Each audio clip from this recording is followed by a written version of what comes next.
इसी आधार से परमात्मा ने जो मंदोदरी को कहा था कि तुम्हारे शंकर से ऊपर एक और परम शक्ति है, ये तो नाशवान है, इनके द्वारा दिया गया जो सुख है अक्षीणिक है, ये आपके प्रारब्ध के कर्म को नहीं काट सकते। मंदोदरी ने सारी सच्ची मानी क्योंकि साधु कह रहे थे, दूसरी बात नहीं, फिर बातें खत्म होगी। ये तो बात कोई बताने वाला मिलता ही नहीं था उस समय, तो ये सारे नकली थे, उनकी बातों को हम ऐसे ही दृढ़ता से मानते रहे। अब मंदोदरी ने फिर वो लंकापति रावण को सुनाना चाहा।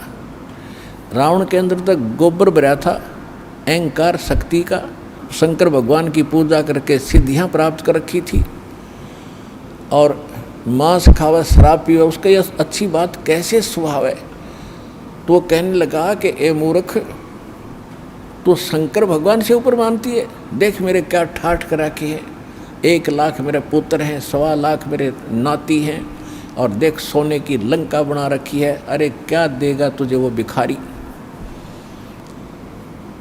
मंदोदरी ने बहुत कोशिश की पर बुद्धि भ्रष्ट के बाद पल्ला पड़ी नहीं। फिर मंदोदरी ने कहना ही बंद कर दिया।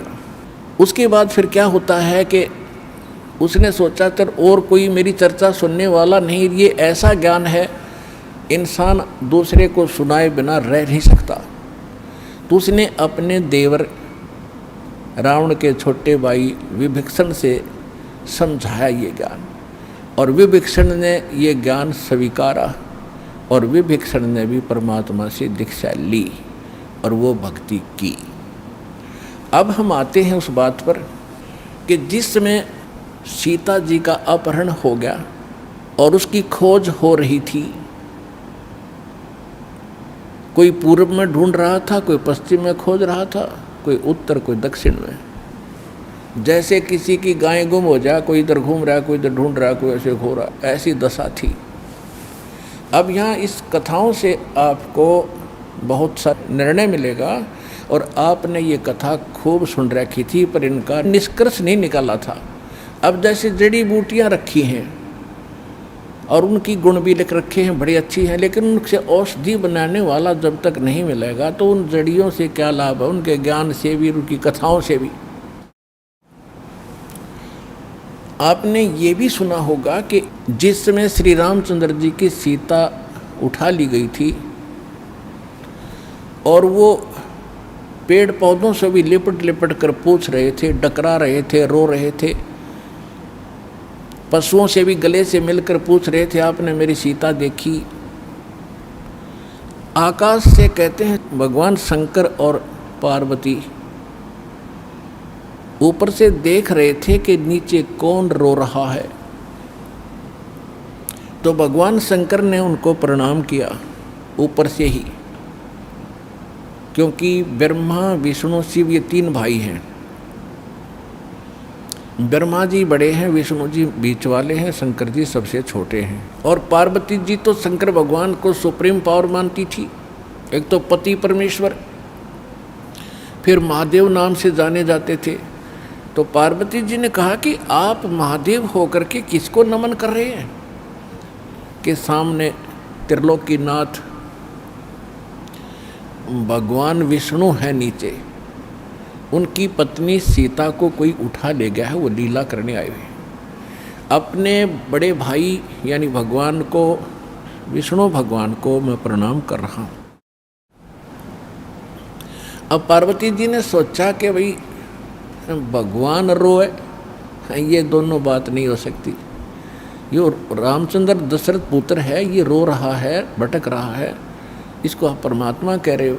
भगवान शंकर बोले, पार्वती आप नहीं जानते, ये सचमुच ऐसा ही है, इनको अब नहीं कोई पहचान पा रहा है। तो पार्वती ने कहा कि मैं परीक्षा लूँगी और सीता रूप बना कर जाऊँगी, यदि ये मुझे पहचान लेगा तो मैं मान लूँगी वो भगवान है, और नहीं तो मैं कतई नहीं मानूँ।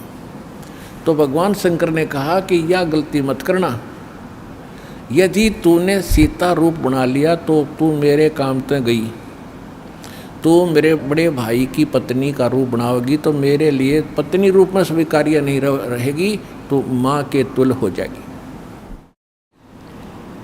उस समय तो पार्वती ने कहा कि ठीक है, नहीं मैं नहीं जाऊंगी जी, अब शिव जी गए सैर सपट्टे को, और आदत है ये, इस मन का स्वभाव है कि क्या पता चलता, अभी 2 मिनट में परीक्षा लेकर आती हूँ। सीता रूप बनाया, रामचंद्र जी के सामने खड़ी होगी, जिधर से रास्ते में खोजता हुआ जा रहा था। रामचंद्र जी ने कहा कि हे दक्ष पुत्री माया, हे राजा दक्ष की बेटी, आप भगवान शंकर को कहाँ छोड़ आई, अकेली कैसे वन में? तो शर्मिंदा हुई और कहा कि सचमुच शंकर भगवान जी आपको ठीक ही प्रणाम कर रहे थे, नमन कर रहे थे, आप तो सचमुच भगवान हैं। अपने आत्मा यहाँ देखना एक पॉइंट सोचने का है। श्रीमद् भगवद गीता अध्याय नंबर 7 के श्लोक नंबर 6, 7, 8 में स्पष्ट किया है कि ये काल बोलता है गीता को, जो ब्रह्मा विष्णु में इसका पिता है। ये कहता है कि अर्जुन, बुद्धिमानों की बुद्धि और बलवानों का बल मेरे हाथ में है। जब चाहे स्विच ऑन कर दूं इनकी बुद्धि का, और जब चाहे ऑफ कर दूं। जैसे महाभारत के अंदर अर्जुन को ताकत दे दी और लाखों लोगों का नाश कर दिया उस काल से प्राप्त शक्ति से, और फिर वही अर्जुन जब श्री कृष्ण जी का निधन हो गया था, एक हत्या हो गई थी और सारे यादव आपस में लड़ मरे थे, उनकी पत्नियों को लेकर आ रहा था, रास्ते में जंगली लोगों ने, भीलों ने अर्जुन को पीटा, लूटा, और वही धनुष जिसे महाभारत का युद्ध जीता था वो साथ लिए रहता था उसको, और उस दिन उसके हाथ नहीं उठे, खड़ा खड़ा कांपे वो। जब सारा काम हो लिया, वो भील भ्याल पीट कर लूट कर कुछ औरतों को भी ले गए और चले गए, तब अर्जुन कोस रहा श्री कृष्ण जी को कि श्री कृष्ण बड़ा धोखेबाज था, इसने हमारे साथ बड़ा धोखा किया है। पहले तो मुझे शक्ति दे दी और ना जाने कितने जीवों का नाश करा मैंने, और आज मैं खड़ा खड़ा पिट रहा हूँ, वही अर्जुन हूँ और वही गांडीव धनुष है मेरे पास, आज ये मेरे से प्रतिज्ञा भी नहीं चढ़ाई जा रही इसकी। तो परमात्मा ने बताया कि ना श्री कृष्ण धोखेबाज था, ये सारे इस काल के अधीन हैं, इसके रिमोट से चलते हैं। तो उसी ने, काल ने जब विनाश करना था महाभारत का, तो अर्जुन को ताकत दे दी और फिर वापस ले ली, उसने अपना काम करा दिया जो करना था नाश। अब अर्जुन कितना पिट्टो। इसी प्रकार ये कहता है बुद्धिमानों की बुद्धि मेरे पास है। अब जब श्री रामचंद्र जी की खुद पत्नी गुम थी, है उसका तो पता नहीं उसने कौन उठा लेगा, ढूंढते फिर जैसे गायें गुम हो जाया करे। हर वह पार्वती पहचान ली, तू तो पार्वती है, सीता नहीं है, तो वहाँ उसकी ऑन कर दी और फिर ऑफ कर दी, ये खा धक्के। अब क्या होता है, अब हनुमान जी ने छलांग लगाई, एक सिद्धि है जो आकाश में उड़ जाने की प्राप्त हो जाती है। आकाश मार्ग से जाके वो लंका में प्रवेश हुआ हनुमान जी। उनको कुछ आभास हो गया था, किसी जटायु नाम के एक पक्षी ने बता दिया था कि लंका का राजा रावण उठा कर ले गया, इसलिए वहाँ जाने की और किसी में हिम्मत नहीं थी। सूरवीर बलवान थे, हनुमान जी ने कहा कि मैं जाऊँगा तो कुछ ऐसी निशानी दो मुझे ताकि मुझे पहचान सके कि मैं ऐरा गहरा व्यक्ति नहीं हूँ, मुझ पर विश्वास करे माता। तो कहते हैं रामचंद्र जी ने अपनी छाप दे दी, अंगूठी निकाल के, उस पर नाम लिखा था उनका, और उसको सीता खूब पहचानती थी। उधर से सीता को घना दुखी कर ही रखा था, सता रखा था रावण ने, एक नौलखे बाग में छोड़ रखा था और उससे रोजाना यातना दिलाता था और अपनी पत्नी बनने की स्वीकृति वो उससे करवाना चाहता था, वो उसने स्वीकार नहीं की। और रावण को एक श्राप लगा हुआ था कि तू कभी किसी औरत के साथ बलात् नहीं कर सकेगा, स्वेच्छा से कोई संपर्क हो तो वो अलग बात है, लेकिन तू किसी का ऐसे ज़बरदस्ती नहीं कर पाएगा, नहीं तो गल जाएगा तू। इस डर से वो ज़बरदस्ती नहीं कर पा रहा था और उधर से उसको पीड़ित कर रहा था कि स्वयं यश कर दे, लेकिन वो सीता ने नहीं किया था। एक वृक्ष के नीचे बैठी थी और अपने कर्मों को कोस रही थी। छोटा सा रूप बनाकर एक बंदर का हनुमान जी उसी वृक्ष के ऊपर बैठ गए थे। यातना देने के लिए औरतें आई थी तो भी उसने देखा था। जब वो चली गई उसके बाद फिर हनुमान जी ने ऊपर से वह अंगूठी डाल दी। वो तो राजदूत बनकर गए थे, जब अंगूठी देखी सीता ने तो आपने कथाएं खूब सुन रखी हैं, ज़्यादा ना सुनाऊंगा। तो उसने सोचा कि ये बंदर अंगूठी उठा कर लाया तो मेरे पति की मृत्यु होगी। तो उसने पूछा, तो फिर वो नीचे आया, अपना थोड़ा ठीक सा रूप बना के खड़े हो गए और कहा, माता मैं ऐसे ऐसे रामचंद्र जी ने भेजा हूँ और ये कहानी है। अब कहने का भाव ये है कि वो जो कुछ भी उसने उद्मस्ता रहा हो तो आपने पता ही है, हनुमान जी ने नौलखा बाग भी उजाड़ दिया उसका और सारा कुछ कर दिया। क्योंकि आज कथा का विषय कुछ अन्य है, इसलिए यहाँ लंबा प्रकरण नहीं करूँगा। तो उसमें हनुमान जी ने कहा कि माता मुझे भूख लगी है। तो उसने कहा, इस बाग के किसी वृक्ष के फल को तोड़ के मत खाना भाई, नहीं तो मेरी पिटाई होगी। मेरे को आदेश है, कोई फल गिर जाए तो खाना, तो टूटा हुआ अपने आप तोड़ के नहीं खाएगी। तो हनुमान जी का उठा गुस्सा, उसको गुस्सा हुआ। उसने कहा ठीक है, पहले तो सारे तोड़ तोड़ कर फल खाए, फिर वह पेड़ पड़ पड़ कर समुद्र में फेंक दिए। उनको पता चला तो युद्ध हुआ, अपने पता ही है काफ़ी। फिर लंका लुंका भी फूक फाक थोड़ी बहुत जला का आ गया। और उस समय क्या कहा कि माता जी तो आप मुझे कोई ऐसी निशानी दो जिस निशानी को मैं श्री राम को दिखाऊं और वो विश्वास कर सके हाँ सीता जी की है, खोज पक्की होगी। क्योंकि इतना समुद्र को पार करके आना है, वैसे नहीं आएंगे वो।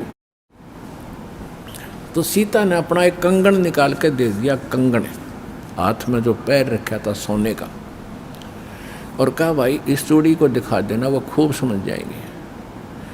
अब वो कंगन लेकर हनुमान जी ने फिर छलांग लगाई। उस दिन वो ऐसे स्थान पर आके उतरा जहाँ पर एक ऋषि की कुटिया थी। वो ऋषि कौन थे? मुनिंद्र ऋषि स्वयं परमेश्वर थे।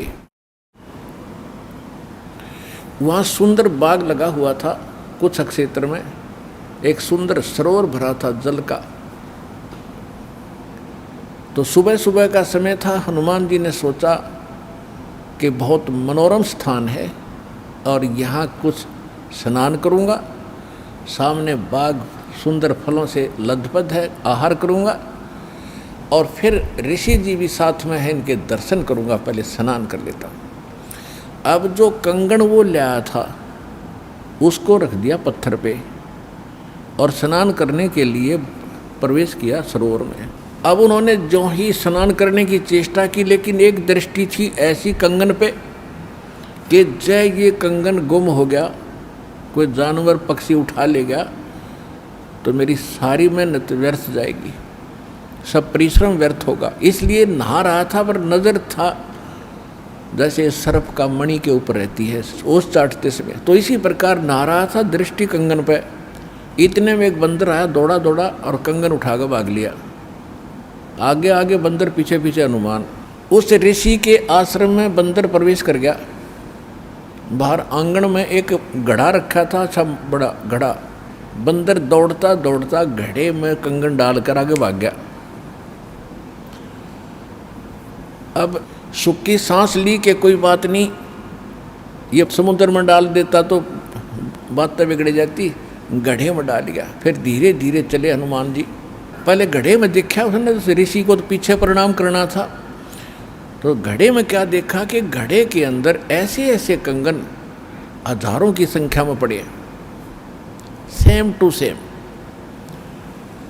अब उसने सोचा भाई मैंने तो इतनी पहचान नहीं, कोई कंगन कौन सा है। और श्री रामचंद्र जी तो सारा जानते हैं, उनके कंगन के ऊपर सारी निशानियों को पहचानेंगे, और मैं कोई गलती से दूसरा उठा ले गया तो वो मानेंगे नहीं। इसलिए वो ऋषि जी के चरणों में प्रणाम किया। परमात्मा ने मुनिंद्र रूप में बैठे थे, पूछा कि पहलवान कैसे आए। हनुमान जी ने कहा कि ऋषि जी आप कौन सी दुनिया में रहते हो।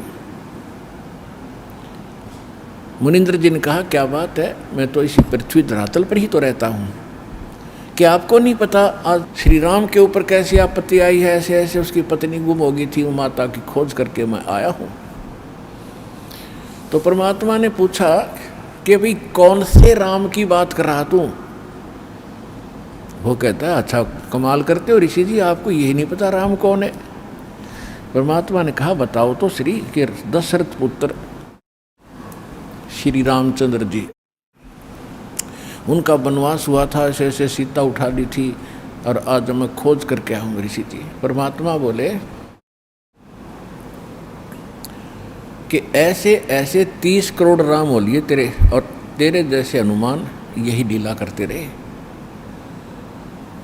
तो हनुमान जी ने सोचा कि ऋषि के साथ ज़्यादा बहस करना उचित नहीं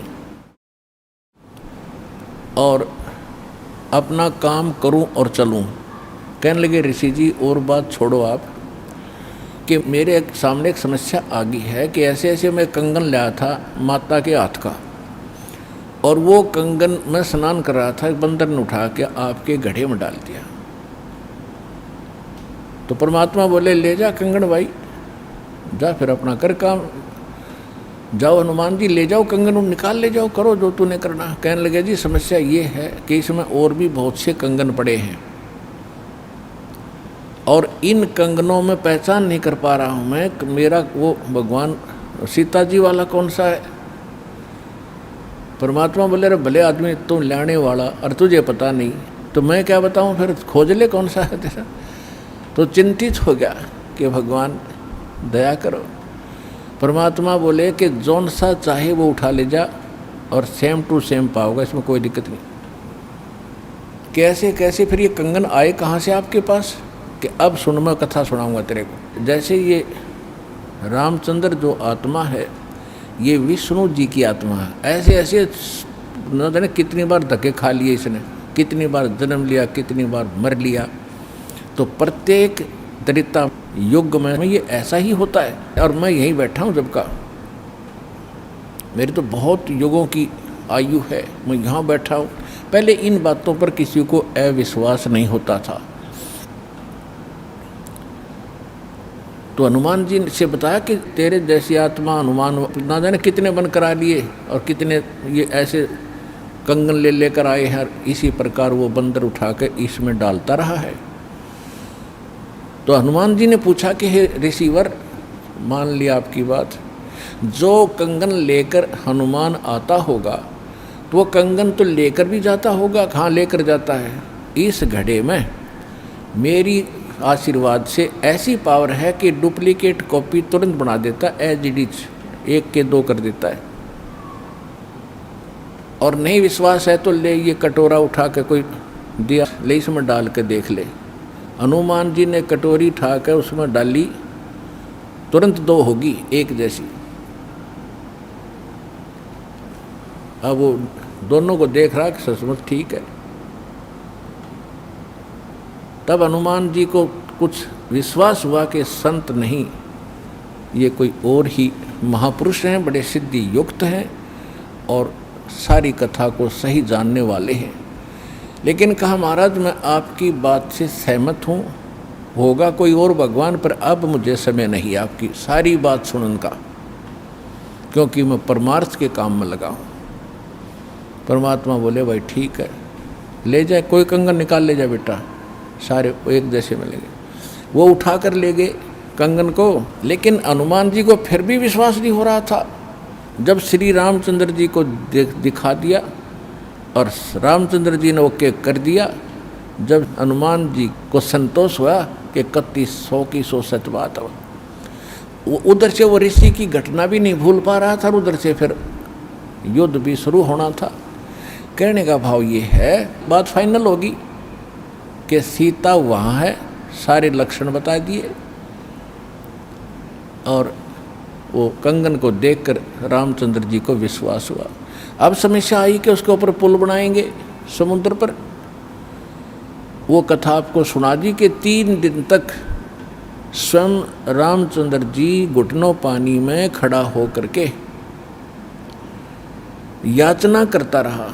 तीसरे दिन जब उसने कहा लक्ष्मण से कि बड़ा अग्नि बांध दे, ये लातों के भूत बातों से नहीं मानते, इसको फूंकता हूँ। 3 दिन हाथ जोड़ता रहा कि हे सागर राज मुझे रास्ता दे दो, ये मान नहीं रहा। तब विपर रूप धारण करके समुद्र आया। उसने कहा कि भगवान ऐसा ना करो, इसमें ना जाने कितने जीव जंतु हैं, सब नष्ट हो जाएंगे, आपको पाप लगेगा। और ये जल सारा समाप्त हो गया तो ये गड्ढा बन जाएगा, हजारों किलोमीटर गहरा, आप फिर भी नहीं जा सकते। कि हे रामचंद्र जी, ऐसा काम करो, सर्प भी मर जाए लाठी ना टूटे। तो वो कारण जानना चाहा तो समुद्र ने बताया कि आपकी सेना में ये नल नील नाम के 2 ऐसे भक्त हैं जिनको इनके गुरुदेव का आशीर्वाद है कि इनके हाथों से पत्थर भी तैर जाते मेरे ऊपर, और कोई चीज़ यहाँ पर फ्लोट नहीं कर सकेगी। अपने आत्माओं यहाँ मान बढ़ाई खत्म करती है, और जितने भी वहाँ आसपास ऋषि महर्षि भगत लोग थे वो विष्णु पुजारी होते ही थे उस टाइम। तो सब ने पता चला कि विष्णु के अवतार श्री राम आए हैं, श्री राम की पत्नी उठा ली गई है, पता चल गया है वो रावण के यहाँ है, उसके ऊपर चढ़ाई करेंगे, लड़ाई करेंगे।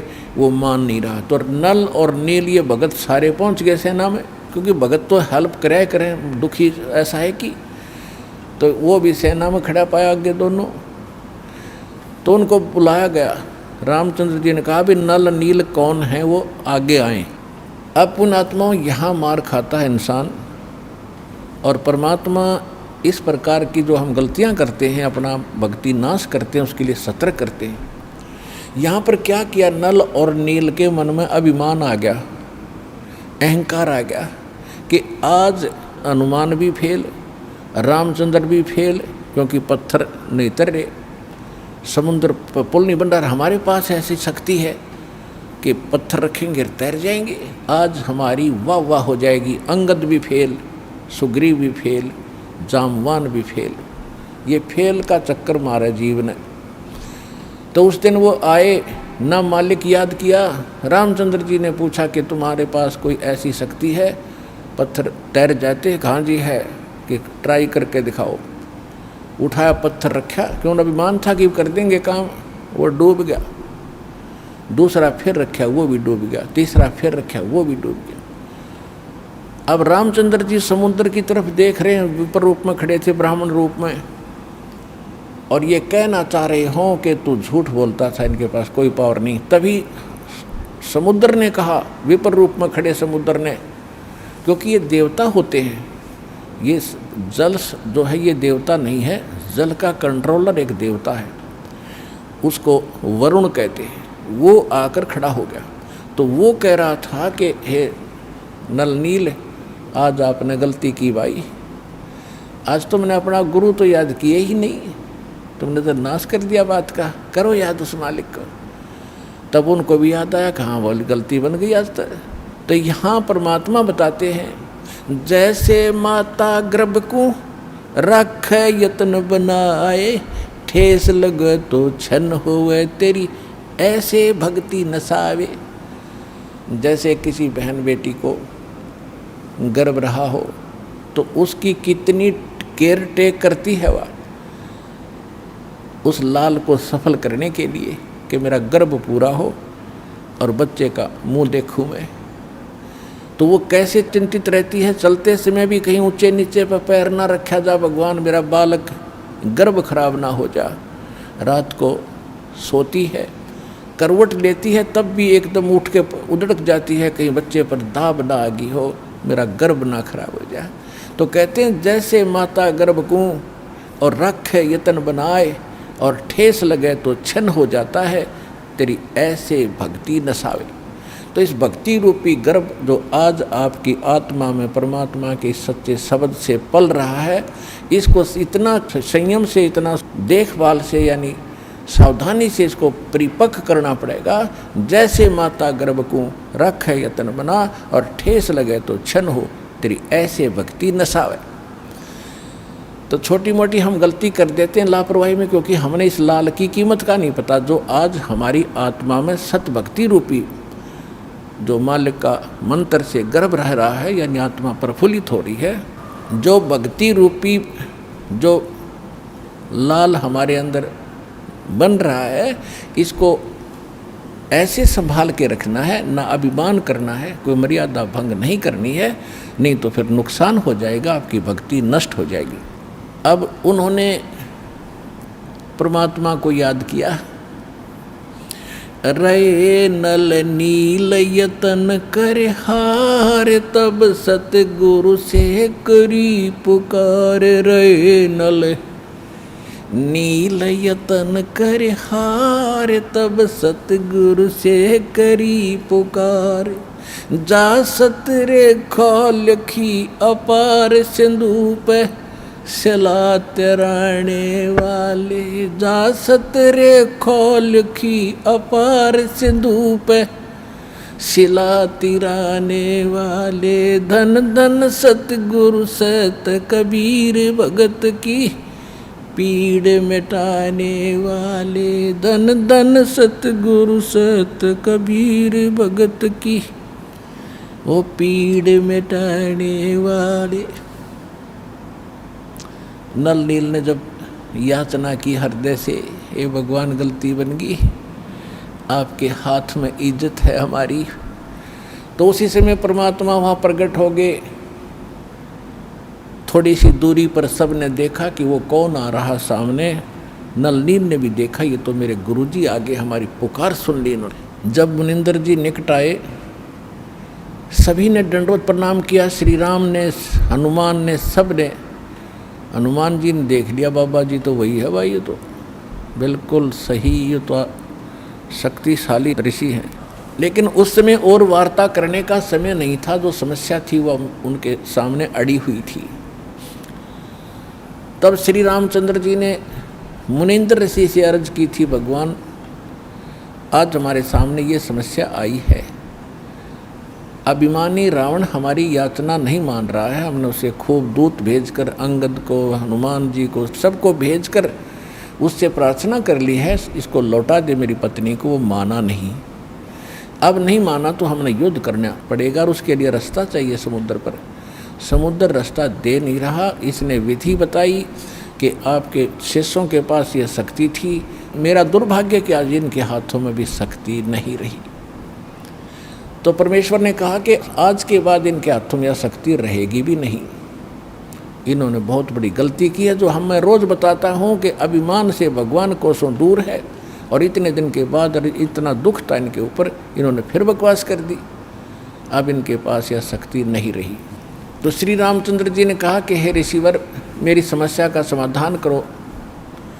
जब आप अपने बच्चों को, अपने शिष्यों को आशीर्वाद दे सकते हो सिला तराने का, तो आप खुद भी कृपा बख्श सकते हो मेरे लिए लंका में जाने का रास्ता बना दो। तब परमेश्वर ने कहा ठीक है भाई, मेरा वचन है तेरे बाप तय।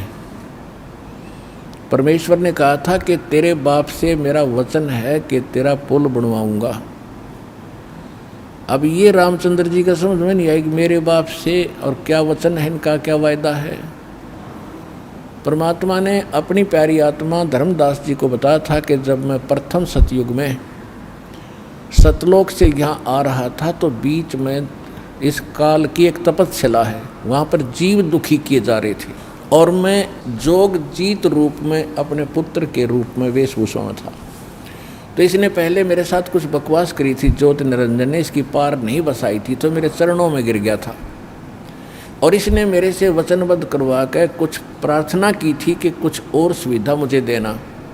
उनमें से एक तो ये थी कि मेरा पुत्र विष्णु श्री राम रूप में जाएगा, और ऐसे उसके प्रारब्ध में लिखा है कि उसकी पत्नी को रावण उठाएगा, समुद्र पर पुल नहीं बनेगा, आपके बगैर वहाँ कोई कृपा नहीं कर सकेगा, उसकी हेल्प नहीं कर सकेगा। तो परमात्मा ने स्वीकार किया था कि मैं ये काम भी करूँगा। फिर दूसरा वर्ग क्या था कि वो फिर समुद्र के ऊपर उसने जो तीर त्यार दिखा के ज़बरदस्ती धमका के रास्ता लेना चाहा था, इसका प्रतिशोध समुद्र लेगा। वो क्या करेगा कि जब ये श्री कृष्ण रूप में जाएगा और फिर ये क्या करेगा, बाद में मृत्यु के उपरांत एक राजा को दर्शन दे करके जगन्नाथ का मंदिर बनवाना चाहेगा अपनी महिमा बनाए रखने के लिए।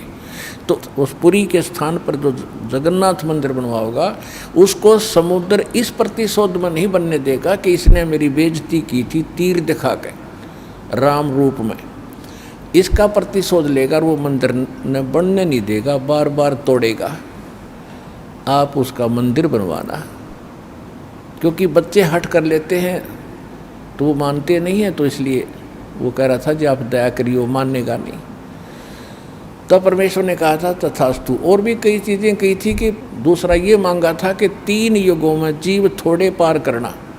क्योंकि परमात्मा ने कहा था कि मैं कलयुग या तेरे नीचे के लोकों में जाऊंगा और तूने सबको मिसगाइड कर रखा है, सच्चा भगवान सच्चा ज्ञान छुपा रखा है, मैं सच्चाई बताऊंगा और सबको ज्ञान दूंगा, ऐसी भक्ति और नाम दूंगा, सभी तेरे लोक से पार होकर सतलोक जाएंगे।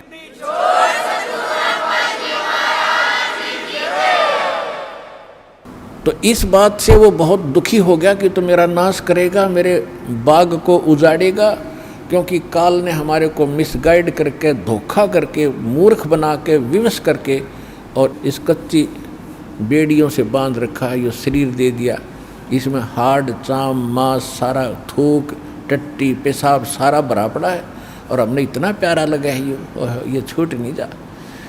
परमात्मा कहते इतना बढ़िया शरीर दूंगा, वहाँ जाकर ना नाड़ी होगी, ना नस होगी, ना कोई बीमारी, ना हारी, ना कोई बीपी हाई, ना लो होगा। तो वो हमने पता ही नहीं था कोई ऐसा भी स्थान है जहाँ ऐसा सुख है। तो परमात्मा ने कहा था तेने क्या हाल कर रखा उन बच्चों का सारा, कोई गधा बना दिया, कोई कुत्ता बना दिया, और जो मनुष्य वो कौन से सुखी हैं, उनको ऐसा ज्ञान दूंगा और ऐसा मंत्र दूंगा वो यहाँ भी सुखी होंगे, मेरे साथ सतलोक जाएंगे। तो इस बात से वो दुखी हो गया था काल कि तो नाश करेगा मेरे बाग न उजाड़ेगा। भगवान का पता लग गया, सच्चे स्थान का पता लग गया तो यहाँ कौन रहेगा। तो तब उसने चरणों में गिर के रा करके कबीर भगवान से याचना की थी कि 3 युगों में जीव थोड़े ले जाना और चौथे युग में आप कितने ले जाना। और फिर ये पुल बनवाने का, जगन्नाथ के मंदिर को बनवाने का ये भी प्रॉमिस करवाया था। जब उसने सारा परमात्मा ने प्रतिज्ञा कर ली थी तो फिर ये खलनायक है, ये विलियन है, धोखेबाज और ठग है, इसने तुरंत अपना आंखें बदल ली और कहा जाओ जोग जीत संसारा, जीव न माने कहा तुम्हारा। कहते हैं 12 पंथ करूँ मैं साजा, नाम तुम्हारा ले करूँ आवाजा, और 12 पंथ नाम जो ले ही वो मेरे मुख में अंश मोही। और पहले अंश हमारे जाई और पीछे अंश तुम्हारे आई, और जाइयो जोग जीत संसारा। परमात्मा ने कहा था कि फिर मैं त्रेता युग में जाऊंगा, ठीक है भाई, चौथे युग में जाऊंगा कलयुग में, और फिर पार कर लूँगा। तने गलती तो मेरे से करवा ही ली। वैसे मालिक ने गलती नहीं की, दाता को पता था कि सतयुग त्रेता द्वापर में ये दुखी नहीं होंगे, और जब तक जीव दुखी नहीं होगा इतना भगवान नहीं पहचान सकता। इसलिए दाता ने जानबूझकर उसको यश कर दी थी, और वो बन गया था सियाणा, अपने आप में इंटेलिजेंट बन रहा था कि मैंने रोड़ मार ली भगवान की, हैं मैंने इनकी अकल मार ली, मालिक ने अकल मारी उसकी। अब वो क्या कह रहा था कि देख लेना कलयुग जब आएगा, पहले मैं अपने दूत भेज कर ऐसा गलत प्रचार करवा दूंगा, ब्रह्मा विष्णु महेश तक सीमित कर दूंगा, कोई पत्थर कोई पानी कोई मंदिर कोई मस्जिद गुरुद्वारों में बांध दूंगा, और पहले अंश हमारे जाई पीछे अंश तुम्हारा आई, जाओ जोग जीत संसारा, जीवन मन फिर कहा तुम्हारा। कि पहले मेरे दूत जाएंगे और सारा उल्टा ज्ञान, उल्टा भगवान, उल्टा विधान सबको बता देंगे, गलत मंत्रों से रटा देंगे। ये राधा स्वामी पंथ, धन धन सतगुरु पंथ, निरंकारी पंथ, ये रासाराम जैसे ये सारे नकली पंथ काल के चलाए हुए। तो परमात्मा को पता था कि इसने कर लेते सारे जुगाड़ अपने, और जब मेरा दास जाएगा ऐसे समय में जब इनके परिपक्व हो चुके होंगे सारे पंथ, इन्हें जो कहना सुनना होगा वो सब कह चुके होंगे, जो ज्ञान देना होगा वो दे चुके होंगे, जो नाम देना होगा वो नाम दे चुके होंगे। और जब मेरा दास जाएगा वो प्रमाणित करके दिखाएगा कि सच्चाई ये है, झूठ ये है, तो 2 मिनट में मेरे बच्चे मुझे पहचानेंगे और मेरे पास आ जाएंगे।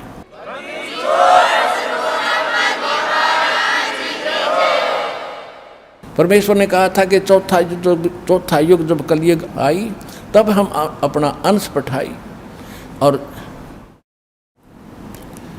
घर घर देखो बोध विचारा, और सत्य नाम सब ठोर उचारा। तो इस प्रकार परमात्मा ने जो बताया था कि चौथा युग जब आएगा और कलयुग बीतते 5500 पाचा, जब ये वचन मेरा होगा साचा। कलयुग बीत जावे जब एता, सकल सृष्टि सभी प्राणी परम पुरुष पद चेता, कि जब वो कलयुग 5500 वर्ष बीत जाएंगे तब ये मेरी बात सच्ची होगी कि घर घर में सतनाम का जाप होगा, घर घर में मेरे ज्ञान की चर्चा होगी। लेकिन ये उस समय सच्चा होगा जब कलयुग 5505 बीत जाएगा, और उस समय सभी को पता होगा कि एक परम पद है। कौन सा? गीता अध्याय नंबर 18 के श्लोक नंबर 62 में, जिसके विषय में कहा कि अर्जुन, तू सर्वभाव से परमेश्वर की शरण में जा, उसकी कृपा से ही तू परम शांति को और सनातन परम धाम को, शाश्वत स्थान को प्राप्त होगा। गीता अध्याय नंबर 15 के श्लोक नंबर 4 में कहा कि तत्वदर्शी संत की प्राप्ति के उपरांत उस तत्व ज्ञान से इस अज्ञान को काटकर उसके पश्चात परमेश्वर के उस परम पद की खोज करनी चाहिए, जहाँ जाने के बाद साधक कभी लौटकर संसार में नहीं आते। अगर आप ये वीडियो YouTube पर देख रहे हैं तो हमारे चैनल को सब्सक्राइब करें और बेल आइकन को दबाना ना भूलें। अगर आप Facebook पर ये वीडियो देख रहे हैं तो हमारे पेज को लाइक करें।